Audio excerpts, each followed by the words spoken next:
Today, we are breaking down an incident with one of our officers who had their gun taken from them at a client site. We are talking weapon retention, situational awareness, and officer safety, and we'll be breaking it down with the officer in our training room. Quality trained security officers and virtual officers. Welcome to the Titan Protection Show, here with Josh Leon. Today we are breaking down an incident with one of our own officers. I know we have debriefed several other incidents of other security officers in the wild. Today we're talking about one of our own. This situation is interesting. It's a client, it's a homeless shelter. You know a little bit more about the client. Yeah, one of my favorite clients. I'm not going to mention anything by name, but just a fantastic operation. And, I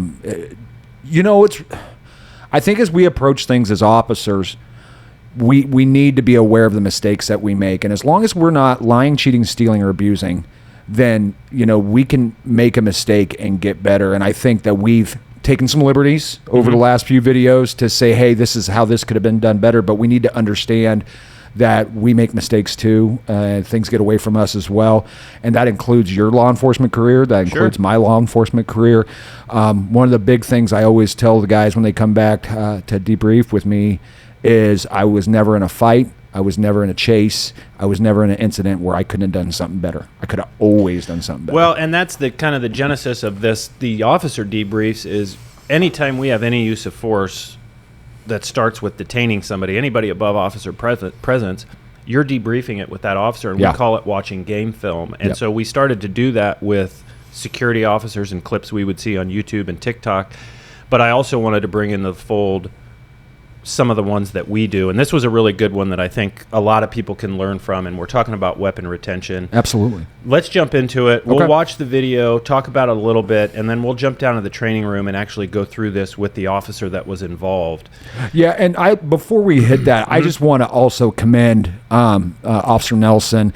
That takes thick skin. To show up and especially record a debriefing of an incident like this, I agree wholeheartedly. Yeah, when Leon Lett had that touchdown that he was going to score, and Don Beebe in the Super Bowl years and years ago knocked it out at the 1 yard line, that would be Leon Lett going immediately getting on, on camera and saying the mistakes that he made, and Terry showing a lot of guts to be able to do that. I agree. Well, and give us a little bit too on this. This is it's a homeless shelter. Yes, sir. And it's an outreach program. They don't people don't actually stay the night there. There's just a ton of resources there for them. They come for food, education, showers, access to internet, or access to everything. They do such an amazing job. Access to dentistry, access to getting glasses, contact. It's amazing the stuff that they do. So they're a resource for the homeless population here in Kansas City. And there's also some issues at this place with, we find weapons, we find drugs, we find a lot of things that come with the homeless population, which makes this, I know with the officers that work there, we are really preaching the officer safety aspect. Yeah, the homeless population in any major city is a city within the city. They have their own police department, meaning they have guys who will protect people. They have their own drug dealers. They have drug dealers who deal primarily just to homeless folks, and it's its own kind of community. And it's no different here in Kansas City. All right. Well, we've got some limited views of this, and we'll run through this quickly and then kind of jump down into the training room and break it down a little bit further. But walk us through. So this is our officer here. This is one of the common areas at the facility. This is where you can watch TV. You can sit and have something to eat. The officer walking off there to the left. You're not that's not the officer who's going to be involved. I will point Officer Nelson out when he does come into the camera. The yellow box area right there that you kind of see with the door open, that is an access to a restroom. And what we're going to see here is Officer Nelson's going to walk in here in just a little while, and he's actually going to go towards the restroom. It's probably coming up here in about another 15 seconds. So this is not him. No, this is another officer. That's another officer. Our officers here at the facility, we have two on at all times. Here comes Officer Nelson. He's going to go walking into this closed off area. You're going to see a very, very tall gentleman following behind. And then we're going to lose them both in that closed area where there's access to a restroom. Here, a bump occurs. And as the bump occurred right here, the subject now has Officer Nelson's firearm. That quickly. Yeah. That quickly. And, you know, I think... Let me go through that again. Yeah. So we'll run through that one more time. That's Officer Nelson. So Officer Nelson's going to, he's going to walk in that closed off area there where there's access to a restroom. You see this gentleman going in behind him. What's going to occur here is a bump. In Officer Nelson's statement, there's a bump, and then there's kind of an exchange of, "Oh, excuse me, I'm sorry, I didn't mean to bump into you." And by that time, Officer Nelson's weapon's gone. Wow.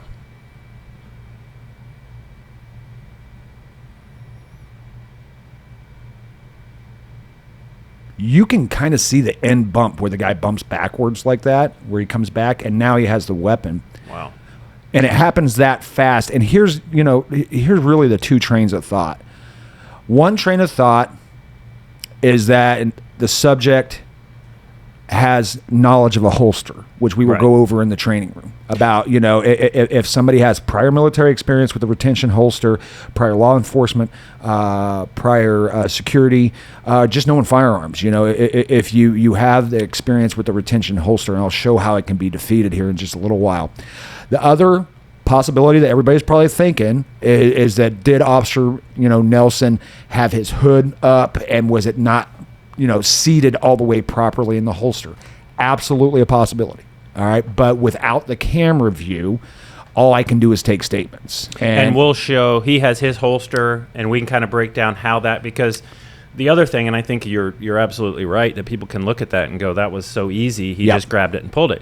That's a triple retention holster where you have to break a snap or a hood. You have to turn it inward and upward. There's 3 levels of retention: the holster, the hood, and the and then the button access, which is the highest level of retention. Pretty much, yeah. There's one other one that's got a rocking motion that I started with at my first police department, where you push down. And you actually got to do a rocking forward. But what I'm going to do, and maybe we'll give it both looks. We'll give it the look of if Officer Nelson did not have it secured, and also if he did have it secured, how easy it is for me to take it out of a holster, because the time difference, I don't even think you're going to be able to measure it.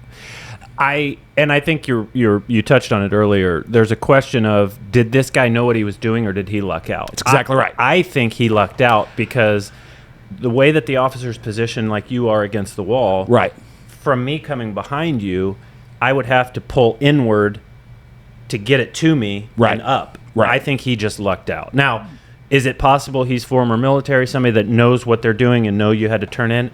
Absolutely, and I think that's what we want to break down. Yeah, and just to show that us as a company, I reached out to the administrator of this homeless facility and said, listen, I won't even ask my officer to prosecute this subject. I want to know. I wanted to interview him. I wanted to break it down. That's how far I was willing to take this. We were trying to find, and so that's what, so we'll break down in the training room kind of some tips and some ideas on gun retention and some, I think, situational awareness. This guy in that video, you can see him, he's going into that room for that purpose. Sure, and the situational awareness piece, and we say this every week at range, is just because you have some safety features and retention on your holster doesn't mean you can let people behind you. Right. So just to wrap this one up and kind of give what happens afterwards, this is an outside view of what's happening. So he's walking down the street right now, kind of checking out his take, and he's got a gun, and it's interesting because you can tell he really doesn't know what to do with it. I think he's so surprised. I think he's so shocked with his lottery ticket there that he's walking around. And actually, the ending of this, as Officer Nelson was, getting on the radio, calling PD, letting people know, and letting the administrators at Hope. So he just handed it. At the facility to know that one of the regulars, it might have been an employee, I think it was an employee, ends up just walking up and say, hey, give me that back. And here's him coming back in. Is this a staff member? Or? I believe it was a staff member, I would have to check, but it was a staff member, and he comes back with it. So he gives it back to him, who then goes and gives it to the officer. And when Officer Nelson, you said he was inside calling PD, and how? Because we don't see on the video. When did he notice it was? Did he know right then and there that it happened? Yeah. By the time, so basically, and we'll get Terry's thoughts on it too when we talk to him. But basically, Terry was recovering from the bump. This gentleman bumped into him. Does kind of excuse me, I'm sorry if I remember correctly. As Terry's kind of settling himself and getting his situational awareness back, getting your wits back about you, he does a brush, realizes I don't have my piece, and then that's when he starts making notification. So when the suspect comes out of the room with the gun, after the bump. You're saying the bump was like a shop or like a pickpocket I think it's thing? a pickpocket technique. And so he didn't look down at his gun. He thought this guy just bumped into me. Right. He's gone, and then a couple seconds later he realizes. And if I remember from my initial interview with Terry, the bump is good enough to where Terry's trying to settle himself. Where he's trying to get himself back on balance. Well, when you're doing this and this, you have these sympathetic responses from a fall. You're losing track of that. That's why they make us go through the malfunction drills, because it's not so much of clearing the malfunction, which is extremely important, but are you being lackadaisical with your muzzle and with your trigger finger when you're clearing that malfunction? Well, as you're settling yourself and you're having that response, you're losing track of this other officer stuff that we can't lose track of. Right. Let's break it down with the officer down in the training room, run through some gun retention, some situational awareness tips, and see what he has to say about it. Again, looking forward to it. And again, thanks to Officer Nelson for joining us today. I agree. Welcome to the Titan Training Room. We've left the studio. I do have Officer Nelson here with me today so that we can kind of break this down. Officer Nelson was on duty. You guys saw in the video, and we went through kind of that gun grab scenario. As you guys can see right now, and just to kind of pull Terry into this, Terry, it was more of a bump into you, and then as long as I'm saying it correct, I just want to make sure I'm getting it right. Once you were bumped, you kind of had to take a moment to steady yourself. Can you tell me about that real quick? Yeah, it kind of felt like someone trying to grab your wallet and just bump into you, and you're like that. Sure. And then you realize what just happened, and you're like, oh. Right, and the thing of it is that's when me and the boss were talking upstairs about it. It's almost that pickpocket type of scenario right there where we're doing a distraction. They'll do that in defensive tactics too. They'll do a thing called a Gerber slap, where if somebody's not giving you their hand, you're going to distract with that shot so you can control this wrist or something like that right there. So it's a distraction technique. It's just this one happens to be used by criminals. So as we discussed upstairs, there were two possible scenarios here, and Terry and I just went over that before we started filming down here. Scenario number one. So scenario number one is that Terry possibly made a mistake, and you can see that the gun is not all the way down and the hood is not closed. So if Terry made that mistake and it's there like that, this would be my distraction technique and then taking the weapon. So I distract and I got the weapon right there, all right? Pretty easy stuff. But what is just absolutely astounding is even if Terry had the holster locked down exactly how he needed it to be, if you have somebody with knowledge of this retention holster, of these signs of retention right here that have to be defeated, somebody like myself who has this knowledge, if you watch, it's just as fast. All right, so if I have some knowledge of this, I can defeat that holster just like if Terry left it unsecured. Which brings up to me, and when Terry and I broke this down, when he came to see me about it, it really brings home to me the situational awareness. What I think happens as us officers is that we end up feeling some safety here because you can't just get the gun like this. Right. But if you take somebody with some knowledge, then it can be defeated. It's pretty easy. So what do you think is the biggest thing you took from it, Terry? Just watching my surroundings a little bit more. Yeah. And, making sure no one's behind me or Absolutely. on the side of me. It's kind of that head on a swivel all the time, right? It'll wake you up and do those things. And again, I want to thank Terry so much for coming in. This is our world, and I understand the consequences are much higher, but this is literally talking to one of my players who missed a tackle. All right, that's what we did, or we let a touchdown get scored on us.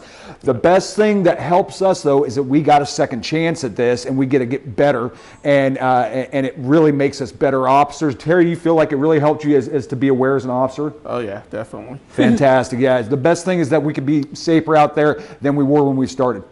Okay, so look, kind of breaking down the holster that Terry and many of our officers carry, and numerous law enforcement agencies, security, whatever, carry. You have these safety features, okay, and they're called retention pieces or whatever slang term you want to use for them. And all that's a fancy way of saying is I'm going to hang on to this for you. And when you're talking about a gun grab from the front, absolutely, that's going to hang on to that for you right there.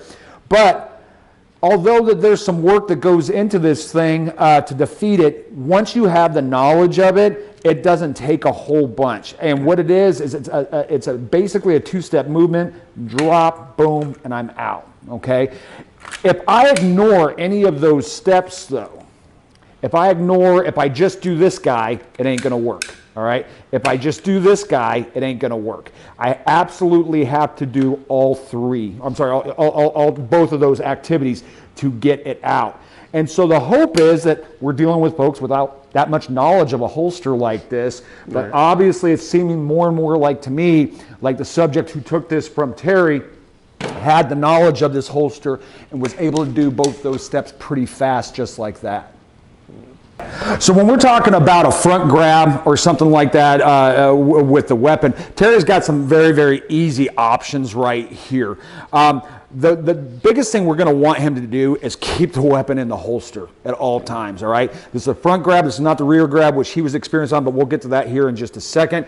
And so when we're talking about that front grab, I grab like this. He's going to actually secure the weapon right there, and he's going to step that hip back, which is going to take me off balance, or at least pull that grip away. He'll do it again, secures the weapon, and he pulls back. That gets him out of that kind of the tiger's teeth right there to where he is getting that gun away from him. But again, the number one priority is keeping the gun in the holster. When we're talking about the rear grab like this, again, same thing. If he actually felt it, he's going to secure the weapon, all right? And now he's going to swing this leg the other way, that direction right there, which again takes him away from my strong zone like that. The problem with Terry's is, and this is where the situational awareness comes in, the problem with Terry's is somehow we got to mitigate that distraction technique. We have distractions all the time, and the thing is we have to be able to, okay, where's my weapon? Some things that I do, if you guys will notice, Terry does what I do, and what I mean by that is his holster's a little more forward, or closer to the front. The reason I liked doing that when I was still working the road and on the street is if Terry just drops his hand, all right, even if he's not doing a grab, all right, let's let go of the grab and just let your wrist touch it. He can actually feel that with his wrist, and it's almost like a little systems check. And what I would do is I was making a car stop, I would sit there and I would just do that nice little rub, and you can actually rub that part of your forearm on that, because we don't want to walk around with our hand on our gun the entire time. You're going to scare the hell out of the public, okay? Right. But if Terry just brushes it, he can just feel that right there. He knows that his weapon's secured in there, and he knows that he's okay, and he knows that he has contact with his weapon. Those are just little tricks that I used to do. Aside from weapon retention, which takes days and days and days of training. My training for instructor was a full couple days, I believe, if I remember correctly. It's been some years. But really the situational awareness, you can see on the video that this guy was tracking Terry the entire time. He was watching what he was doing and watching come in.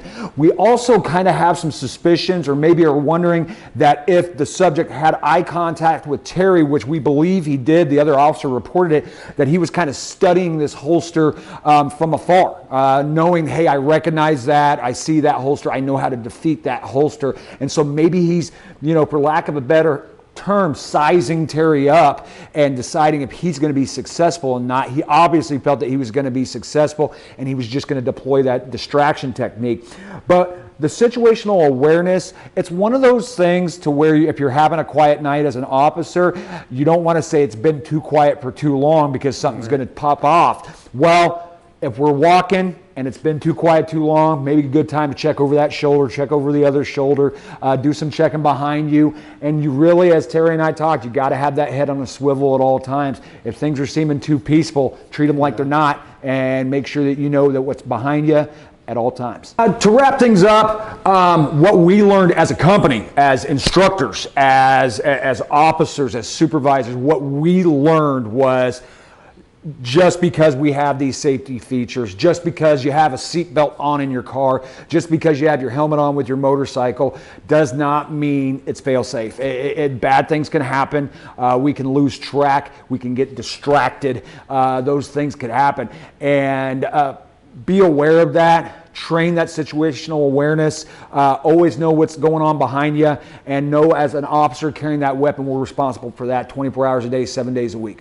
All right, just want to thank Officer Nelson again for joining us, and that takes some real thick skin as an officer to know when, hey, somebody got the better of me on this one, but that's how we get better. If my officers cannot take a critique and they cannot say, hey, this is something I need to do better, then how are we going to teach the newer guys? How are we going to get better as a company? How are we going to be safer as officers out there in the field? Appreciate you joining us. No problem. Thank you. Well, I'd like to change my statement. After breaking that down with him, I thought, there's two trains of thought in this is, did the guy know what he was doing, or did he just luck into pulling the gun out? I was thinking of my old holster where you had to break the hood, twist it, and pull it up. Mm-hmm. This holster, the same holster that Officer Nelson has, is a triple retention. Yes, sir. Meaning the holster is one. You've got this button here that you've got to depress to pull up. Yep. And then you've also got this button that's hidden behind here. It drops the hood. That drops that down. So you got to snap that with a button on the inside. That won't give it to you. Press this here and pull out. You got to do everything. Yeah. And is this the highest level retention holster that there is? I don't want to speak out of ignorance. That is good for a duty carry.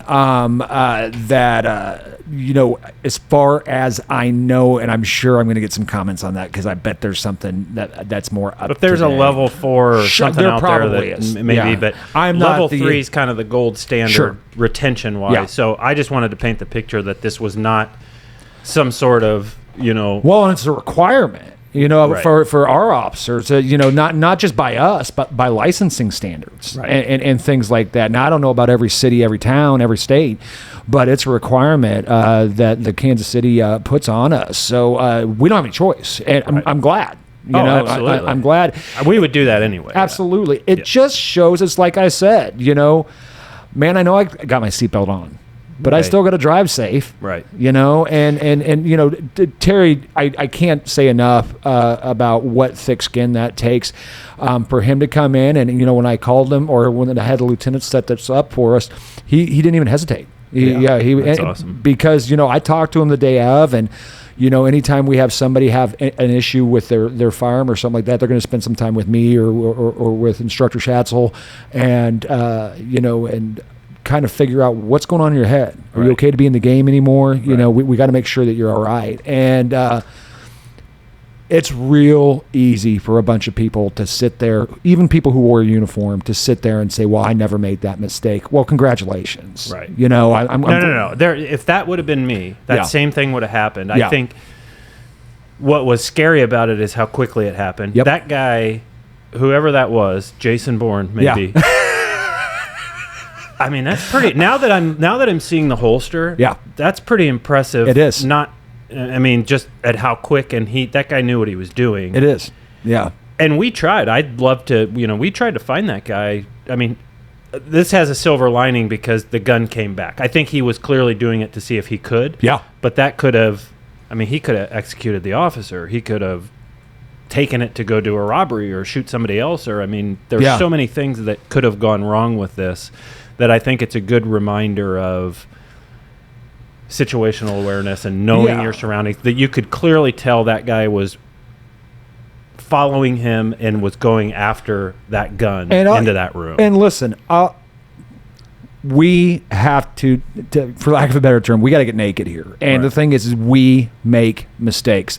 The one that's coming to mind for me, it was my first time testifying in court, and I was so nervous about going to court. Well, you know as well as I do that we check our weapons in the blue boxes in those safes when we get there. Well, I go to court, I testify, I check my weapon in, and then I leave and I go 10-8, and I go on my first call, and I go to put my elbow back to check for my weapon, and it's not there. And if that lost me some officer points, if that lost me some instructor points, if it lost me, some man points or whatever you want to say, I'll take it. Right. Because if me telling that, and when I tell it to all my classes, if me saying that embarrassing moment saves their life down the road, sure, then you can put a clown suit on me. And I think that's what we're hoping to do here. And I wanted to interview the guy that took it to try and figure out, like, hey, did you know? And not in a hey, you're in trouble type of thing. I would have paid him. Right. I would have paid him, because the thing of it is we are trying